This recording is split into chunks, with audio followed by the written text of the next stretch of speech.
Welcome everyone to the Everything Show. I am your host, Matrix Lord 212, and I'm with Ben. What's up, Ben? Hello. What's up, Chris? What's up, everybody? All right, so what do you got, Chris, first? I thought it was kind of interesting if we looked at some of the box office stuff first, specifically with Transformers, because it did go up a little bit, but I know it's not going up as much as they were hoping. So it's kind of an interesting dynamic with what's going on here. Okay, so right now, Transformers the last night had a budget of $217 million. It has 429,903,351. Only 102 domestically, but 327 million foreign markets. So not near $1 billion, that's for sure. Yeah, no. And still not in the realm of profitability yet, I don't think either, because even though it cost 217 to make, I mean, advertising and everything, doesn't it need to do like 600 million? I don't know if that high, but it's got to do more than it's done. However, I've heard a rumor. I don't even know if it's a rumor, actually. I think it's confirmed. They don't seem to care, and they're filming Bumblebee next week. Oh. So okay. All right. That's their attitude. Well, what did we say? That they announced Transformers 6, 7, 8, 9, and before they even accounted for the fact that it may fail, and it's just like, let's go. Their whole cinematic universe. Let's go. Bumblebee will do great, and then we'll do next Transformers. That's probably what it'll be. You'll see it no matter what. So it probably has to do 550, maybe? Yeah, I think around there. That's the safe point, right? I would say so. 550? All right. I mean, it still can do that, although it is dropping significantly already. Having been out 2 weeks already, and it's not a good sign. Despicable. Let me just go down. The number 1 was Despicable Me 3. Number 2 is Baby Driver. Transformers is number 3. Wonder Woman is number 4. Now, Wonder Woman, interesting enough, has 708 million worldwide. Okay, and I guess did it beat Man of Steel already? I think so. Yeah. And Batman vs Superman. It's being called the best of DC in terms of making money. Okay. Highest grossing. So right now, yeah, they didn't advertise as much as they did with Batman vs Superman. They made all the killing with Wonder Woman, I guess. So also, we want to talk about we'll just say Despicable Me 3 is 192 million already. Of course, 80 million to make, already profitable. Baby Driver, which I'm hearing good things about. Yeah, me too. 34 million to make, 36 million in, still profitable going to be. Cars 3, they're not saying how much they spent, but it's 173 million. I guess that's not doing what it expected to do. The House, it made 11 million. They're not saying at all how much they spent on that one. 47 meters down, they're not saying. I hate when they don't say what the budget is. Then that means that they're afraid to admit defeat. Mummy. Now, what's the situation with this? 125 million to make, right, Chris? Yeah. Didn't they say it had to make 350 to break even? I don't remember what they said. Or was it 450 to break even? Because right now it's at 3. It's just about 350 right now. Yeah. And I'm just curious. Like, it's 9th place. It's been out, 5 weeks? Yeah. I mean, it's just about done. Pirates of the Caribbean has in 708 million, so that's already proven itself beyond belief. Guardians of the Galaxy 2 has an 854 million. And if we want to talk about one of our non-favorite movies, Alien Covenant has 231 million, which I don't even know if that's enough to be considered a sequel. What do you think? Probably one with a cut budget, yeah. And Baywatch was a success story that out of nowhere, 151 million from a $69 million budget. So long term, Baywatch was profitable, did really well. Yeah. And the Monsters of the Sun was Beauty and the Beast, which is almost 1,300,000,000. Yeah. and Fate of the Furious, which was 1,238,000,000. Monsters. I mean, basically, Fate of the Furious, gave it like 2 more sequels to come, I guess. That is if everybody's a part of that. So there's that. So that's the box office, basically. And we got coming out, release schedule is going to be Spider-Man Homecoming this week. So that is basically what's happening there. Yeah. They released the trailer for Jumanji. Yeah. Jumanji. It looks horrible. So, I mean, Spider-Man Homecoming is no competition. So yeah. that's gonna rock. And then War of the Planet of the Apes is the week after, which I don't know. If Spider-Man Homecoming is that great, War of the Planet of the Apes might not make it. What do you think? I think War of the Planet of the Apes is going to cause a lot of problems for Spider-Man. Really? Yeah, because the other 2 were received very well. Now, what company's War of the Planet of the Apes? 20th Century? Warner Brothers, I thought? I'm not sure, actually. Let me see. War of the Planet of the Apes is Fox, 20th Century Fox. Oh. Yeah. Okay. So, So that may cause Spider-Man problems, you say? I think, unless the movie is terrible, War for the Planet of the Apes, then Spider-Man will be fine. Yeah. Again, anybody who reads Secret Empire, do you guys read Secret Empire? No. Spoilers for Secret Empire. The Incredible Hulk is back. Bruce Banner, he's not dead anymore as of Civil War II. So, yeah, we all know why that's happening. Say Nobody goodbye to wanted this. Asian Hulk? Well, that, and I don't know about that, but say goodbye to this whole new version of Marvel Universe that ain't working. That comics are getting canceled left and right, Chris, we were talking about? Yeah. So it's time to restore things in order. Yeah. Although they are killing off She-Thor.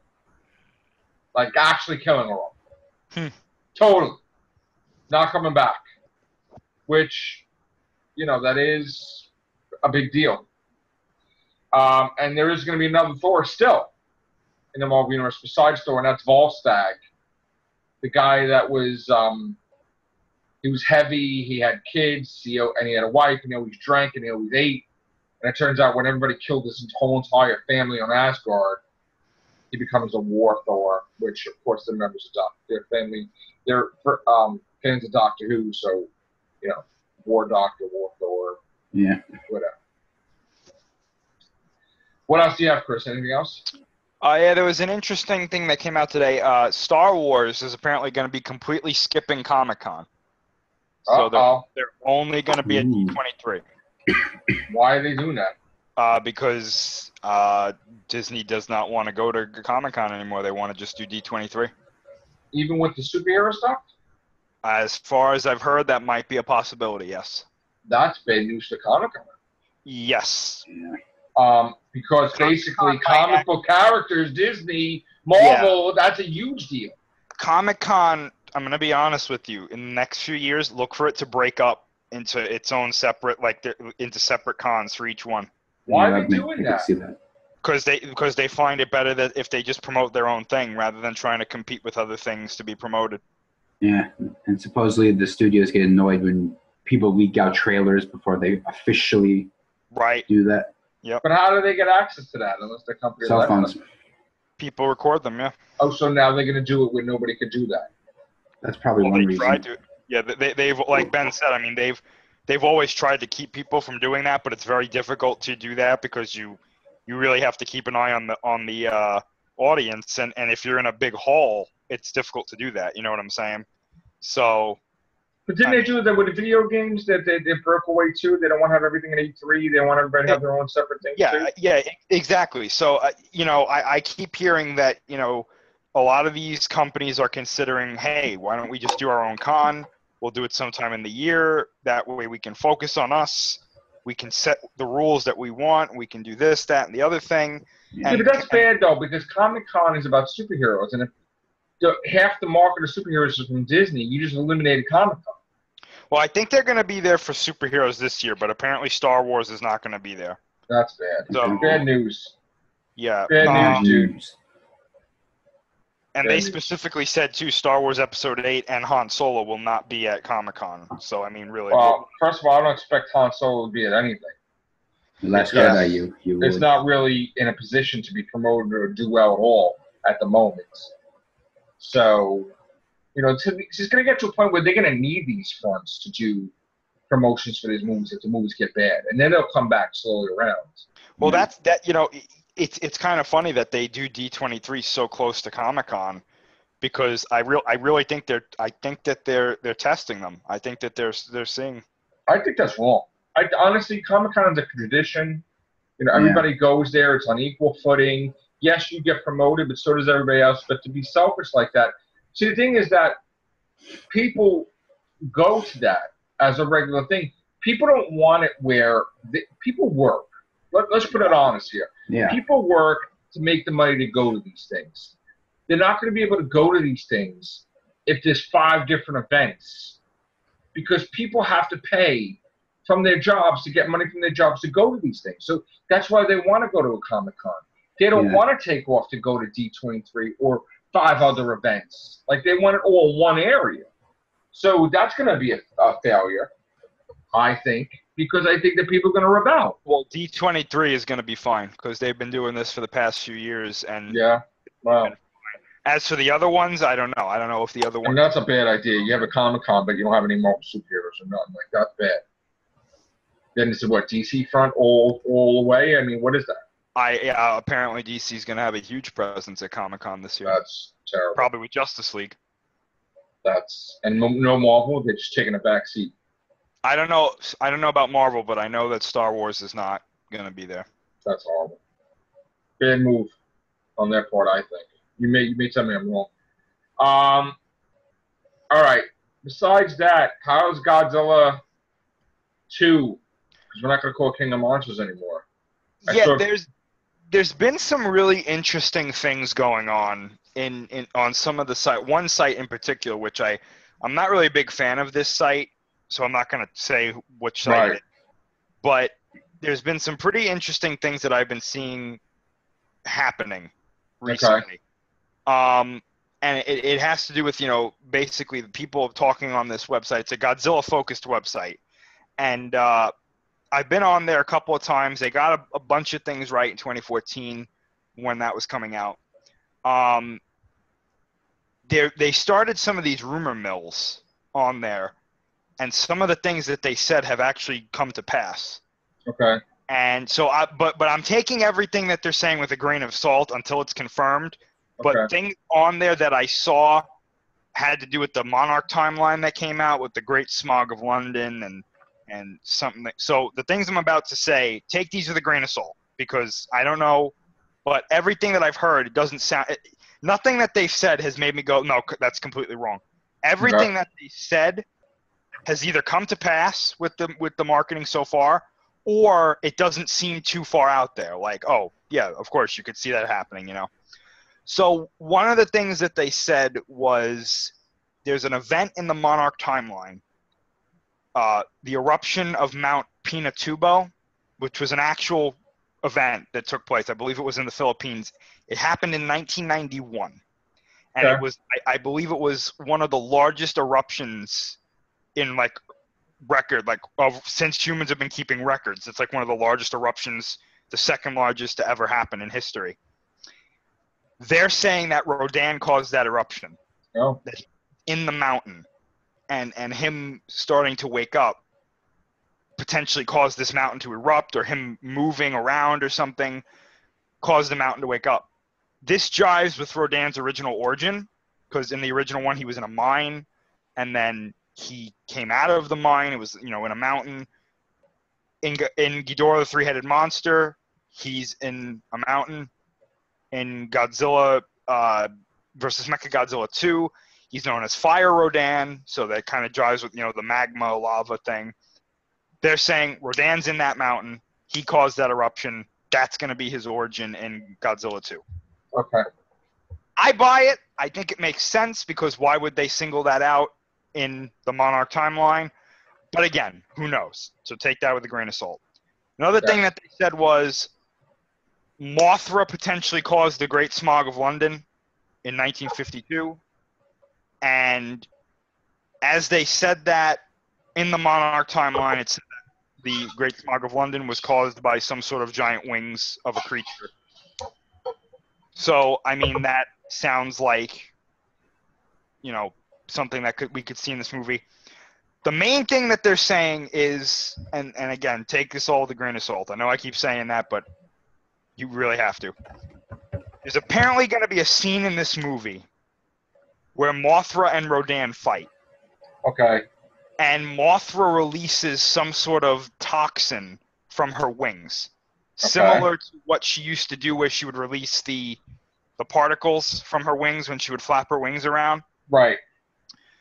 They said the reason that she does this is her species and Rodan's species share a predator-prey relationship where the Rodan species would hunt the Mothra species way back when. Oh, so there's more than one of each. Yeah, I mean, that's what they're implying, but there's only going to be one of each in this movie because they're probably the last of their kind. So they're saying that there's a scene where Rodan attacks Mothra and Mothra releases this toxin and Rodan gets pretty messed up because of it. Wow. Another thing they're saying is that Ghidorah is potentially frozen in the Arctic somewhere. I don't know where. And this actually makes sense because if you know anything about the Hollow Earth conspiracy theory, they state, the people who follow this theory and believe in this theory state that at both points, at both poles, there are holes in the Earth where you could go in to get to these lower levels of the Earth. Mm-hmm. And what I'm thinking is, if Ghidorah is at the bottom, is at the South Pole, and Monarch knows he's there, they've probably wardened that off so that nobody could go there. And linking that to the real-life conspiracy theory, the theory states that the governments of the world know about these holes in the Earth, and they guard them. That's why you never see pictures from either pole of the Earth, is because they're trying to keep these holes a secret. So if you put that into the movie timeline, they're not guarding holes, they're guarding Ghidorah. They're keeping his frozen body out of public view. Right. So, again, this is all stuff that they're saying. The reason I'm giving any credit to this, or the reason I'm speaking about this on here, is because the person that's been saying this stated about a month or two ago, they're going to use practical effects in this movie. They're going to do something with Ghidorah's heads and necks that's going to be practical. And then a month later, we get a confirmation practical effects are being used in this movie. So, was it a lucky guess? Maybe. Who knows? Maybe they got that right and they're like, hey, I'm going to run with this and see how far I can get. But nothing they've said has made me go, no, that's stupid. They wouldn't do that in this movie. So, I don't know. It sounds interesting. I mean, everything I've heard has been cool. Now, I have this magazine I told you about. Previews that comes out every month, and I said to you, like, we talked about this here because my thing is, what's this all of a sudden this surge of Godzilla toys coming out December in 2018? Is this to do with the movie, or they're just putting it out as like a, you know, because the next movie's coming out when 2018? 19. March. Yep. So are they just getting everybody ready, flooding the market with Godzilla stuff all of a sudden? Well, I know that Transforming Mechagodzilla there, that's been set for release for a while now. As for the other things, I really don't know, but it wouldn't surprise me if maybe they're warming up the market for when they release the Godzilla King of the Monsters or Godzilla 2, whatever it's called, toy line. Right. I know that at the end of this year, Godzilla Planet of the Monsters comes out, so we might see some merchandise from that. Potentially, I know that there's probably going to be a big swell of it in Japan. So I don't know. I mean, I know that in the past few years they've been making more Godzilla merchandise and putting it out. So they're getting ready, I guess. Yeah. All right. There was one other interesting thing linked to this that I thought was kind of interesting. Vera Farmiga, she posted a picture on, I think, either her Twitter or Instagram about Godzilla King of the Monsters or Godzilla 2, saying that the first week of production did really well. And she said, quote, "Is it okay if I wipe the monster sludge from my face now?" Yeah. Now, I didn't take that seriously. I thought she was joking. Right. Apparently, this is something that happens to her in the movie because somebody from the set drew a little cartoon joke. And I didn't take it seriously at first. But there's a picture, and it said, "My day on set." And this picture of Mothra. They drew this picture of Mothra, right? And I guess it's Vera Farmiga and Millie Bobby Brown's characters there. And they're like, "Look at how majestic this thing is." And then it sneezes. I guess Mothra sneezes, and it gets all over them. And they're like, "That was fascinating." And I'm sitting there like, oh my gosh, is there going to be a scene in this movie where Mothra sneezes on them? Yeah. Because they're going to be hilarious or really stupid. Right. Wow, I got monster snots on me. Yeah! Right on! Yeah. Off the blue and snow is on us. It's like, wow. That's why I get paid the big bucks. I'm like, oh, okay, that's good. Wasn't she supposed to be a scientist? Yes. That she loves that stuff? It's like, yes! I think that's why because in the comic, like, she gets sneezed on and she's like, fascinating! Right, so she loves that. I'm like, oh. That's great. That's fun. No, you know what? I got to tell you, I know you didn't see Bates Motel for years, but she is a phenomenal actress. She made that show what it is, and you know, when her character was gone, people were pissed. So she is in a lot of movies. She's amazing. I love her. I mean, me and Sharon love her. We think she's fabulous. So I was so overjoyed. Not only that she was in Godzilla, but Charles Dance is in Charles. I can't wait. Charles Dance is amazing. Godzilla. I can't wait to see what his character is. I know that. Ben? Are you into Godzilla or no? No, not really. No?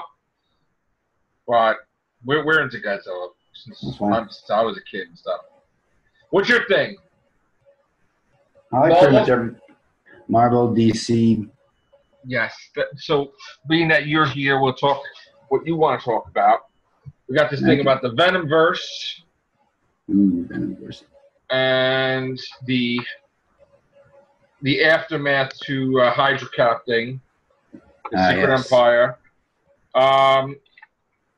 What can I show you here that's... Let's see. They don't really say too much about the... the Hulk is going back to Planet Hulk, by the way. Makes sense. That's what I heard. Ragnarok's going to have him there.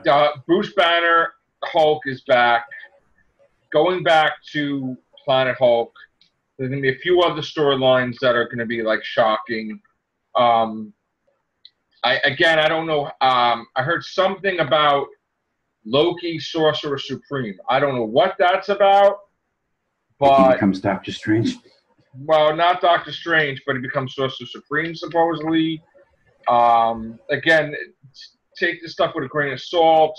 It's all fairly new, but there's a lot of stuff going on here. I can't even right now I'm trying to figure it out, but you can't really tell because they don't really reveal everything. But they show this thing, which is, I guess, even the WMD, Weapons of Mutant Destruction or something with that Hulk thing. I don't even know if that's going to be what we think it is either, because that thing will be unstoppable, and they can never kill that thing. So I'll have more information as become available with this stuff. But of course, they focus on Captain Phasma. Big comic books coming out for her, I guess. Because she needed something after being barely used in Force Awakens. She's pretty horrible. She's getting a novel too. Yeah, that's just. Yeah. I'm the back of my steelbook of Force Awakens too. Marvel is basically copying or covers that they used to have. and with new stuff. And I don't know if the legacy is going to be all what we think it's going to be, but I'll have more information. That's only the first month. Yeah. I think September, but we'll have more next month to talk about. Well, today, in anniversary news, 20 years ago today, Men in Black hit theaters. And Men in Black 3 has been on cable every freaking day or every couple of days. Yeah. And then the Facebook page came back all of a sudden, posting stuff in the past couple of weeks. And it's like, what are you saying? Is Men in Black coming back or not? Now, I know Will Smith hasn't had really good luck lately with hits. I say come back and maybe he'd be the new leader of Men in Black after Emma Thompson's character from the third movie. Well, if I was him, they should keep Josh Brolin around. Yeah, he was good. Doing as a young version of, yeah, I would like Agent that. K, or maybe just she gets the Fountain of Youth, because I know Tommy Lee Jones is harder now for him to do those roles. He's getting older now. But yeah, Josh Brolin, I would be happy with them reversing the age for him and just him continuing. Why not? I mean, that's a seller. I mean, Men in Black does well. Yeah. You like Men in Black, Chris? Not really. Yeah, I do. I didn't like the second one though, but I liked the first and the third one. Yeah, third one was my favorite. Yeah, I don't think I was crazy about the second one. A lot one. of people didn't like the third one. I'm like, why? It was a good movie. I liked it. Yeah, me too. And the funny thing about that is, I walked right on set. Remember I was telling you, Chris? I didn't even realize I walked right by Will Smith's trailer and Josh Brolin's trailer. And it said Brolin and Smith. And I didn't even put it together until I came home. And I'm like, son of a... Like, so pissed. I was like, I was right there. And how can I not know I was right there? Like, what the... So I was going crazy. So that is just, and we heard, Chris, that there was no script. And Will Smith was just going with his idea. And he said, like, all right, do this, do that. But it came out to be one of the best ones, I thought. But all right, what else do we got? Good. Yeah? What else do we got? What else? Let's see. I know I got some Predator pictures in that thing there. We were talking about the Avengers before, so we could talk about this now. Some not strange, but I mean, pun intended, I guess. Benedict Cumberbatch has been seen on set of Avengers Infinity War, and apparently he's fighting some sort of strange monster or something. And I know that Robert Downey Jr. has also been there with him in the motion capture suit for the Iron Man suit. Okay. So, interesting stuff there. I heard something, there was an article about Robert Downey Jr. wants to distance himself away because the contract's ending and he wants to do other roles. I don't know if that's confirmed because I know he loves playing Iron Man. But are they really going to be done after Iron Man 4, after Avengers 4 and all that stuff? I mean, or are they going to be able to renew their contract for something else? I'm sure that they'll have the option to renew them, but I have a feeling that some of them are not going to. I tend to think that, yes, he'll probably do Sherlock Holmes 3. Yes, he'll do this other movie. He got a whole new franchise now for Dr. Dolittle and stuff. And I know Chris Evans is going to become Jekyll and Stephen Moffat. So, but I have a feeling we'll have them here and there in movies, I think. We just heard that Samuel L. Jackson has been hired to reprise his role as Nick Fury in Captain Marvel, the movie, which is set to be filming in a couple weeks, right, Chris? Yeah. So that's good news, too. Well, to answer your question, looks like some of the Marvel TV shows will be at Comic-Con. Defenders, Punisher, Marvel Animation, Marvel Inhumans, and Marvel Spider-Man. Well, I don't know about you with Inhumans, but I think Inhumans sucks, or looks like it sucks. Yeah, I wasn't impressed by that trailer at all. And Cloak and Dagger they're not even talking about, so I don't know what the hell happened with that. I just want to see Punisher. I'm really excited for that. And Runaways, I don't even know what the hell's going on with that, which I'm not really crazy about that either. And the guy who plays Pablo on Ash vs. Evil Dead said on Twitter that season 3 is wrapped. Is wrapped already? Yep. They just started filming a week ago. I believe that's what he said. How could that be? I think they just started. It was like a week or two ago. We put a picture, right, Chris? we showed a picture on the Horrorcast or something about they just started filming. I mean, they are half-hour episodes, but I mean, I don't know. Yeah, we have wrapped on Ash versus Evil Dead Season 3. Love our stunt team. Wow, that was a couple weeks for the whole season? Wow, okay. That's interesting. Hope this is Season 4. I'm probably sure there might be. Yeah. Is there anything else, Chris? Anything about Star Wars or Han Solo, or it keeps getting worse and worse, Han Solo? I haven't seen any Star Wars stuff, to be honest. Oh, I saw the promo for the new Spider-Man series that they're doing on Disney XD. Yeah. And I have to say, I was very impressed by it. Really? I thought it looked great. The animation that they're using is a little unconventional, but I think it works. The only complaint that I had was there's a little too much comedy, Wow. but it works because it's mostly Peter doing it. Okay. They showed specifically, I saw 2 clips. The clip where he gets bit by the spider, which was a little meh. I was like, okay, that's a little weird. But then there was a clip where he's fighting Scorpion in the subway. Yeah, Okay. I saw that And one. it was awesome. Wow. Him fighting, and he was fighting in the suit that you don't really like. It's like the suit Yeah. that he has before he gets the Spider-Man suit. Yeah. But the regular Spider-Man suit was in the first clip, Okay. and I think it looks great. So I might consider watching this to kind of see where it goes, because I was very impressed by it. So Iron Man's going to be appearing in this series. The animated I don't probably. know. I guess it makes sense if he was. Yeah. Yeah. Okay.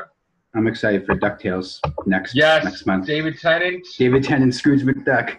Perfect casting. And not only that, but he's been filming Season 2 already. Oh, So that's the good. voiceover. So I think that's just about done. Season 2.